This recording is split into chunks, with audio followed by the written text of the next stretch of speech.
Hi and welcome to Viking Superpowers. In this episode, my friend Carl and I travel up the west coast of Sweden, up to a place called Asgeir, which means literally the Aesir's oaks. The Aesir being the people that are usually translated as gods, the Viking gods. And this area is renowned for crop circles, for strange lights, for weird encounters, and I'd say undoubtedly abductions. So we travelled there on the way to another amazing place, which will be in my next video. But Asige definitely had an energy about it, and it was once a place of sacrifice. And these stones that you'll see are about 6,000 years old. So they've been there a very, very long time. And something that Paul Wallis says in one of his Eden series books is that where you find standing stones, it's usually a memorial to some kind of paleo contact. And I find that very credible. And there was definitely something about this place, and you'll hear my friend Carl talking about things that, have been on Swedish TV, Swedish newspapers and that sort of thing. So let's have a look at it. Ancient Iron Age, there's graves, petroglyphs, old roads and fortresses, and the woods are big areas with remnants and tons of stuff going back 6,000 years. Alright.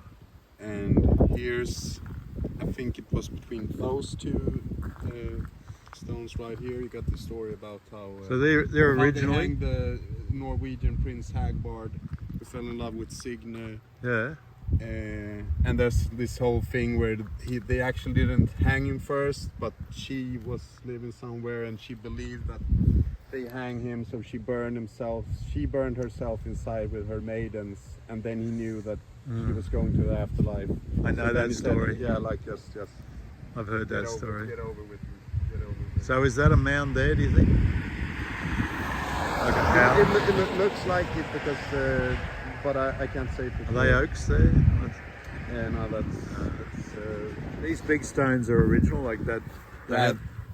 Have they been put there by the Swedish government, or is that? No. They predate the Viking Age as well. So the Vikings, in the story, they were using them, but they didn't erect them. They were living here, but they seem to be predating them by I don't know how long.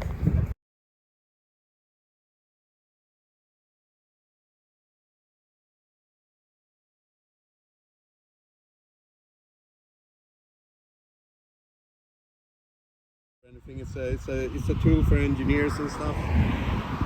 And you've had high magnetic readings. No, I had high voltage meetings, like static electricity in there. We can just go to these first. Yeah. And I was getting, these bursts of energy readings. And it passed after a couple of hours, they just went away. And I was like, is it the radio waves from the communication mast, bouncing on this granite surfaces? I was trying to, find but it was just, I couldn't, it maxed the whole meter, couldn't even read the meetings. It went Wow. So what's the name of the instrument you were using? Yeah, it's called a Trimeter by an American company that allows you to do 3 different types of readings on, like you erect some stones or like a wooden frame, like in Japan, like these torii gates. Yeah. And in a way they symbolize, like a gate or portal to the other side. So well, that's even Badland talks about that. Remember in his description of the Rus, the chieftain dies and how they kill the girl, the young slave girl, and they have a frame. I was actually jumping up and down. I was like, I've used it for some time, but I've never seen anything like it. So I was like, what is this?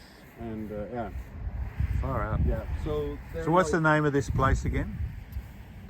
This sure area it is said called it down Asige. And this particular place, I don't know, but this is we're in Asige. And that means the the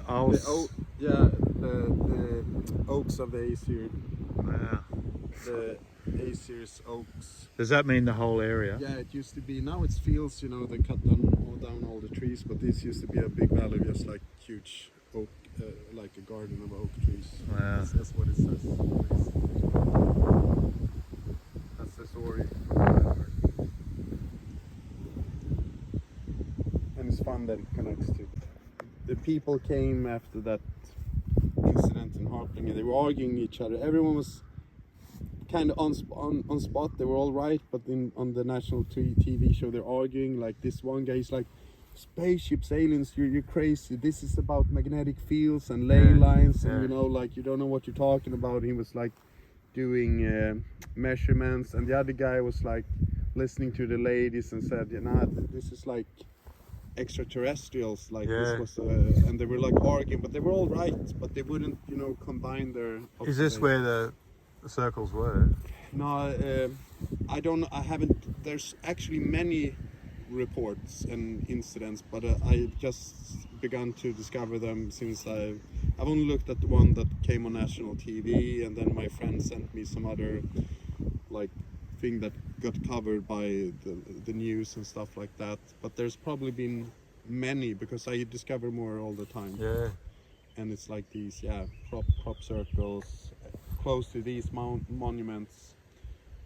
They call them domarringar, rings of judges. Like they have this theory, they find rings in circles all over Sweden, and they say like a long time ago people met up in these circles and they came, you know, like to terms and decided things, and then they like but no one really knows. Because it said that about the Aesir, that they go to Dominger, or a word like that, like council up in, they go up and Bifrost. And that's great, because that's the areas where the it's also a hotspot for UFO observations.